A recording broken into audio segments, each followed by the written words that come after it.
Our tale opens in a South London pub, the Coach and Horses, where a group of lifelong mates gather to honor their fallen friend, Jack Dodds.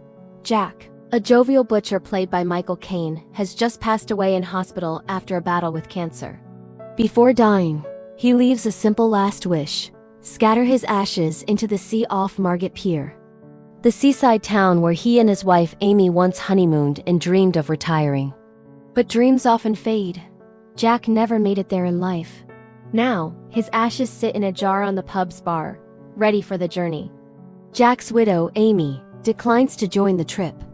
Instead, she sticks to her routine: a bus ride to visit their daughter June, who has severe learning disabilities and lives in a care home.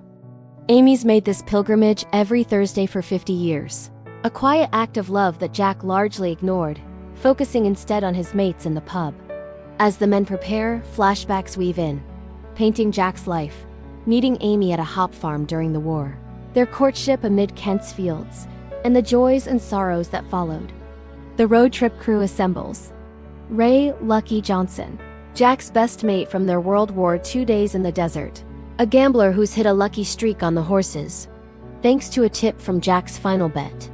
Then there's Lenny, the hot-tempered ex-boxer, always ready for a scrap, nursing grudges like his fallout with Vince over a past family spat. Vic Tucker, the Undertaker, brings calm professionalism, handling the ashes with the dignity of his trade. And Vince Dodds, Jack's adopted son, who drives them in his flashy Mercedes convertible. Vince's backstory unfolds in flashes. Orphaned as a baby when his family was killed in a bombing, he was raised by Jack and Amy. But as a teen, Vince rebelled, joining the army instead of the butcher shop. And their bond strained when he learned his origins. They set off from Bermondsey, jar in hand, bantering like old times. First stop, a pub for pints, where memories flood in. Ray recalls wartime escapades with Jack, dodging bullets in Egypt, sharing laughs under the stars. Lenny gripes about life's injustices, his daughter Sally's ill-fated fling with young Vince, which led to an abortion and family rifts. Vic, ever the peacemaker, steers conversations to lighter fare.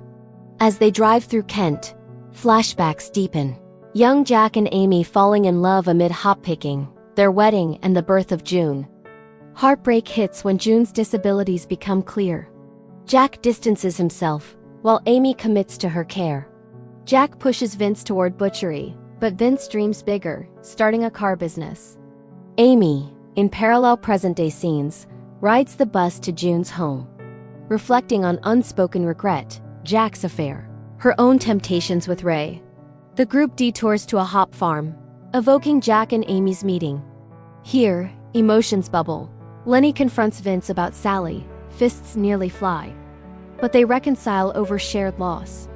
Next, Chatham Naval Memorial, honoring war dead.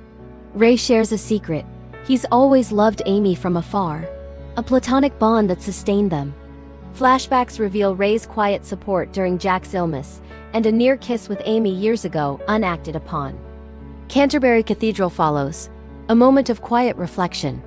Vince admits his resentment toward Jack for not being his real dad, yet acknowledges the love.